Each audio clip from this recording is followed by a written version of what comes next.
I'm watching over my niece, Emily, at my brother's house while he and his wife are on a trip. We discuss plans for tomorrow excitedly. As we talk, Emily surprises me by opening the closet door and sliding in without hesitation. I'm Lily, a 24-year-old housewife with a brother 5 years older. We've always been close since losing our parents. Despite both being married, we maintain a family-oriented relationship. My husband's parents live far away, making it hard to ask for help. My brother and his wife had a quick wedding, and since her fallout with her parents, they rely on our support. Our families have daughters, so my niece, Emily, and my daughter, Alice, grew up like sisters. My brother informed me of their 10th wedding anniversary trip and asked me to look after Emily. I readily agreed and they left. I stayed at their house with Emily, who seemed nervous as her parents left. Initially, I planned to bring my daughter, Alice, but Emily insisted not to invite her. We spent time playing games and preparing dinner together, but Emily remained nervous. When I asked if something was wrong, she kept saying, "I'm fine, nothing's wrong," without telling me. Emily's behavior suggested she was on guard against something invisible. The meaning became clear when bedtime arrived. Changing into her pajamas, Emily suggested going to bed early and starting for Aunt Lily's house in the morning. Opening the closet door, she revealed a set of bedding prepared at some unknown time. As I struggled to understand, Emily quickly laid down on the mattress inside the closet, saying good night. Surprised, I blurted out, "Wait, Emily, you're sleeping in there," louder than intended. She replied seriously, assuring it's okay and leaving the closet slightly open in case anything happens. Attempting to hide my confusion, I suggested we sleep together. After a few tries, Emily reluctantly agreed and got into my bed. She asked if it was okay to keep the bedding in the closet as her hiding spot, deepening the mystery. I agreed naturally. Curious, I asked why she needed a hiding place. After making me promise not to laugh, she whispered, "The monster is coming." Initially endearing, the story took a turn. Emily clung to my arm, explaining that the monster is scary and clever, only appearing when Daddy is not around. Her mom drives the monster away and Emily must stay in the closet until it's safe. Her mom cries while doing so, and Emily tried to help once but found it too scary. When the monster pounded on the closet door and Emily trembled, I sighed, realizing the monster might be real. It wasn't just a trick to get a night owl kid into bed. Caught off guard by my sister-in-law's affair, I didn't know how to handle it. If the monster was her lover, it wouldn't come here when she wasn't around. Emily believed the monster came on days when her father wasn't home. Today, with my brother away, she insisted not to invite my daughter over, always staying by my side, watching the windows and the front door. Thinking about Emily and my trusting brother made me angry at my sister-in-law. But reassuring Emily was my priority. I held her hand and smiled, saying Aunt Lily is here today. The monster is clever, so it might get scared and stay away, seeing a stranger. Also, her mom, the usual target, is with her dad today, making it safe. Emily's face still clouded with anxiety, not knowing the monster's true identity. Over time, she began to fear its imminent arrival. I managed to calm her down, suggesting we hide in the closet together. I assured her she could talk to me about anything bothering her about the monster.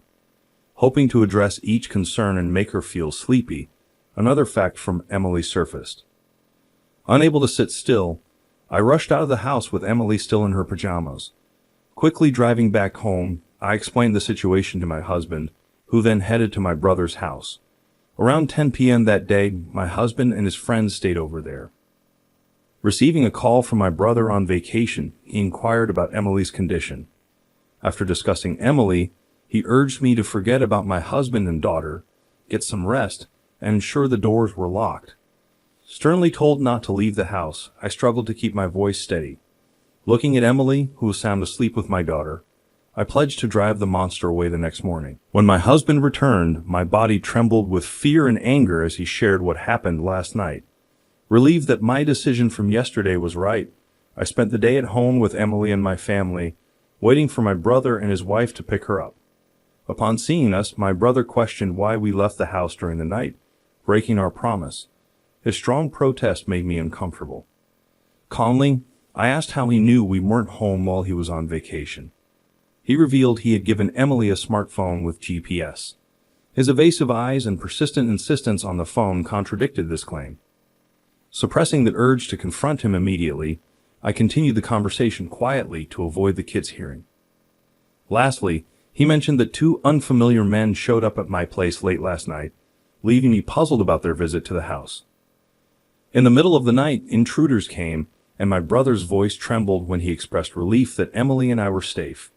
His gaze, however, seemed more concerned with carefully choosing his words. Pressing him about the suspicious men, I demanded to know who they were. Attempting to prevent further questioning, my sister-in-law loudly called Emily over, insisting they leave.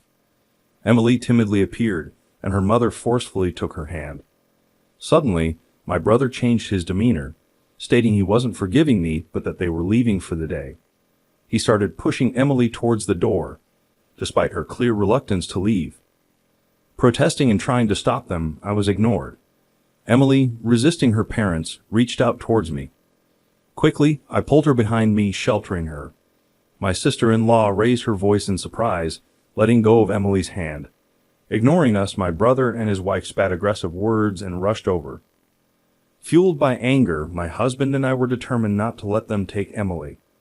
We managed to force them out of the room, and at the front door, waiting police officers swiftly apprehended my brother and his wife. The disoriented couple argued with the police, claiming they took their daughter from home and locked her up. Insisting on Emily's immediate return, my brother argued that if they don't give her back, they should be detained. Meanwhile, my sister-in-law stood silently by the police officer, not trying to call Emily over. My brother shouted at Emily to come to him, but her refusal, influenced by the severity of her father's demeanor, kept her by my side. Realizing things weren't going his way, my brother yelled in the entrance, but he was completely restrained by the police officer. Witnessing this, my husband pushed his smartphone in front of my brother's face. Seeing that, I told Emily and my daughter to wait once more in the other room and shut the door to avoid them hearing the audio. After confirming this, my husband started playing a video he had recorded at my brother's house the night before. Without uttering a word, my brother and his wife's faces turned pale upon seeing it. The video began with a key slowly turning in the lock of the house, revealing they had used a spare key. Two men quietly entered the room, appearing in high spirits, and greeted each other, mentioning my brother's name. They didn't know they had company, and one of them mentioned a discount because she's his sister, looking over at my husband and his friends. When my husband's friend gave a vague response, one of the men boasted about being good friends with my brother and his wife, getting an even bigger discount, mentioning a specific amount. They mentioned they were lucky to play with the kids today. The profile of the man who laughed sounded grotesque. Although I couldn't see the screen, the audio alone made my skin crawl.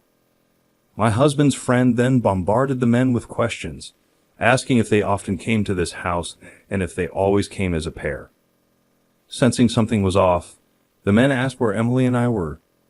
Seeing my husband's enraged expression as he responded that we're not here, they finally realized the gravity of the situation and quickly fled. Until the very end, they were either unaware of my husband's recording or deliberately didn't mention it. My brother, supposed to be their close acquaintance, seemed to have discovered the existence of the video for the first time and was shaking. Frantically, he stated he didn't know anything and had been framed. Despite my previous belief that my brother was uninvolved and my sister-in-law was the mastermind, the video contained clear evidence of my brother offering up Emily and me. His ignorance wouldn't convince anyone. Consequently, my brother was taken away by the police, and my sister-in-law, feigning ignorance, ended up in custody with him at a later date. The police interrogated my brother and his wife, who eventually confessed to everything and were subsequently arrested. It turned out my sister-in-law had a scheme where she would lure men into their home on the nights my brother worked late shifts, receiving money from them. Realizing a demand for children among certain groups, she carefully exploited Emily in a way that wouldn't break the law. Emily, who knew nothing and was trying to help her bullied mother, was photographed posing as instructed. The pictures were supposed to be innocent photos of a child, but my sister-in-law went out of her way to take these photos with a disposable camera, developing them and showing them to her customers, inducing a bidding war like an auction. She only lent out the photos, she never sold them. As despicable as this was, it should have had nothing to do with my husband and me. When my brother became aware of his wife's business, instead of scolding her or protecting his daughter, he started gathering men to become customers, thinking more staff meant more revenue. To force me into working, he continued to threaten me by taking photos of the scene. They carefully chose a day when the neighbors wouldn't be around, locked Emily and me in their house, exchanged the spare key for a large sum of money, and went out of town for an overnight trip to prove their innocence. However, they didn't expect Emily, who had always obeyed my sister-in-law without question, to regret telling me about the monsters to protect me. While Emily didn't understand most of what was happening, she knew the monsters were targeting them. That night, when I learned about Emily's predicament, I asked my husband to capture images of these so-called monsters. With leaked information, police acted promptly when we reported it. We also informed Child Protective Services, ensuring Emily's protection. My brother and his wife were arrested on serious charges, including child welfare law violations and violations of laws preventing child exploitation. Despite being first-time offenders, they couldn't avoid imprisonment due to the highly malicious nature of the photos taken over several years. Fortunately, my sister-in-law hadn't digitized or sold Emily's photos, preventing any leakage. The revelation left me shocked, wondering how my once kind and reliable brother could become such a terrible person. We had been helping each other out as usual until then, and the fact that I didn't notice this distortion scares me. Anyway, I want them to face what they've done. Following the arrest of my brother and his wife, the so-called monsters were also brought in for questioning by the police. They argued their innocence, claiming that because their plans had not been successful, they weren't guilty. However, the discovery of someone else's child's photographs at their residence and their involvement in other criminal acts confessed by my brother and his wife during their interrogations led to their arrest on multiple charges. After dealing with the monsters lurking in our lives, we went to Child Protective Services to inquire about Emily's situation. Her parents were arrested, leaving her without anyone to care for her. In fact, they were unfit to be guardians in the first place, so custody of Emily was taken away from my brother and his wife. Neither my brother nor I have any living parents, and my sister-in-law's family is completely estranged. We learned that if no one from her family agreed to take her in, Emily would be placed with foster parents. After discussing it with my husband, we decided to adopt Emily.